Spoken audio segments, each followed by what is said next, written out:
Olá, vamos à gravação para as emissoras de rádio que terão publicado o meu comentário na hora que você estiver vendo e ouvindo, já na manhã desta terça-feira, dia 16 de junho. Se você não estiver inscrito, una-se a nós, estamos chegando a 1,5 milhão e ao final não esqueça de dar o seu like ou o seu dislike.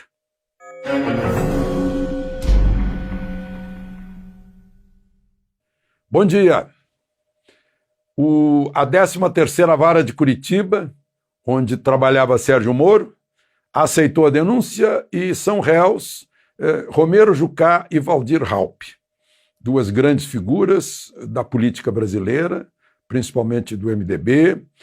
Jucá já serviu à prefeitura de Recife, já foi governador nomeado por Sarney de Roraima, já foi líder, vice-líder de Fernando Henrique, de Lula, de Dilma, já foi ministro deles também, né? Já foi tudo, né? E Waldir Raupp também já foi dirigente do MDB, foi governador de Rondônia, vice-líder, né? Então, são figuras importantes. Estavam aí citados na delação premiada de Sérgio Machado, que era o presidente da Transpetro, e a Transpetro, e eles intermediavam, segundo o Ministério Público, e o juiz aceitou a denúncia, negociatas entre empreiteiras e a Transpetro, que é uma subsidiária da Petrobras. Eram tempos de corrupção, só para a gente recordar. E não era pouco, não.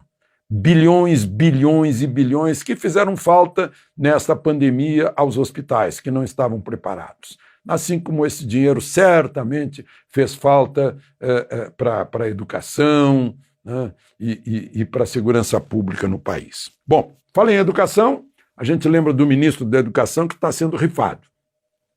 Ele é considerado o pão da discórdia entre o agravamento da discórdia, digamos assim, entre Supremo e Presidência da República, depois de ele ter chamado de vagabundos os ministros do Supremo que deveriam estar presos, disse ele naquela reunião ministerial, que era para ser secreta, fechada, não era para se tornar público, se tornou pública por causa de Celso de Mello, né?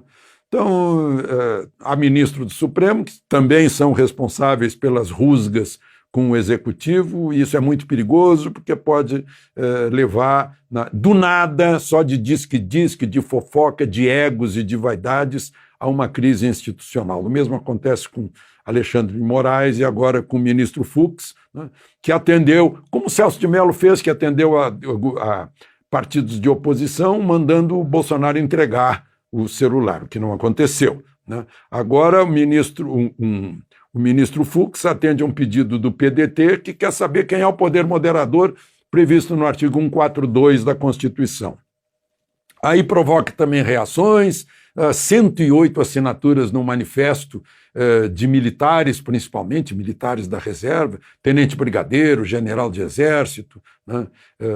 Eu não sei se tem algum almirante de esquadra nisso, mas tem gente das 3 forças e civis, né? Comparando a formação militar com os ministros do Supremo, assim, de modo irônico, né? Não chega aí adiante além disso, né?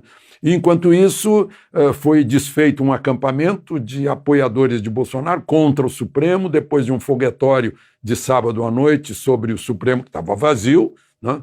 E uma entrada lá na rampa do Congresso Nacional, a líder Sarah Winter foi enquadrada na Lei de Segurança Nacional. Fazia tempo que eu não ouvia esse enquadramento da Lei de Segurança Nacional, né? E eu lembro quanto o próprio Superior Tribunal Militar absolveu gente enquadrada na Lei de Segurança Nacional em outros tempos, e aproveito para lembrar que o Supremo nunca teve um dia fechado durante o regime militar. Mas e as pessoas pedindo o fechamento do Supremo, né? O presidente não saiu de casa, não estimulou manifestações, está percebendo que tem que botar água fria nessa fervura, está fervendo muito, né? Os militares da ativa devem estar olhando isso meio perplexos, porque eles não têm nenhuma intenção de se meter nessa discussão.